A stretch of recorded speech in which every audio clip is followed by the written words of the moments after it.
Hello, കുട്ടികളുടെ UK visa റിന്യൂവലിൽ വരുന്ന common ഡൗട്ട്സിനെ കുറിച്ചാണ് പറയുന്നത്.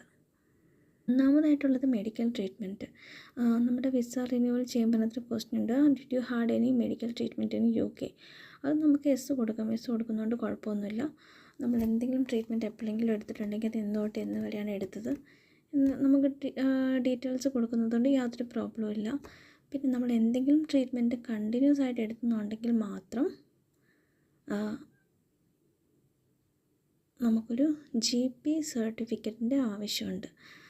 അതല്ലാത്ത പക്ഷം നമ്മളോടൊന്നും ചോദിക്കില്ല. പിന്നീട് ട്രാവൽ ഹിസ്റ്ററിയാണ്. നമ്മൾ എവിടെയെങ്കിലും ട്രാവൽ ചെയ്തിട്ടുണ്ടെങ്കിൽ അതിൻ്റെ ഡീറ്റെയിൽസ് നമുക്ക് കൊടുക്കാം.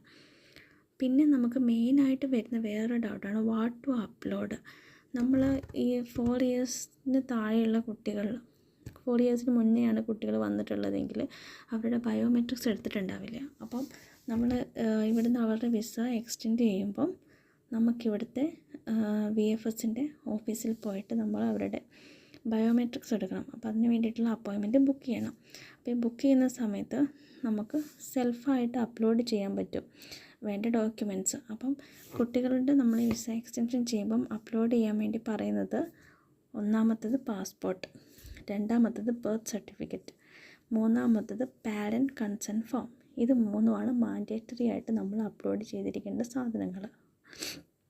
ഈ പാരൻറ്റ് കൺസെൻറ്റ് ഫോം എന്ന് പറയുന്നത് കുറച്ച് ക്രൈറ്റീരിയാസ് നമ്മൾ ആപ്ലിക്കേഷൻ ചെയ്യുമ്പോൾ തന്നെ പറയുന്നുണ്ട്. അത് ഇൻക്ലൂഡ് ചെയ്തിട്ട് നമുക്ക് എഴുതി സൈൻ ചെയ്ത് അപ്ലോഡ് ചെയ്യാം.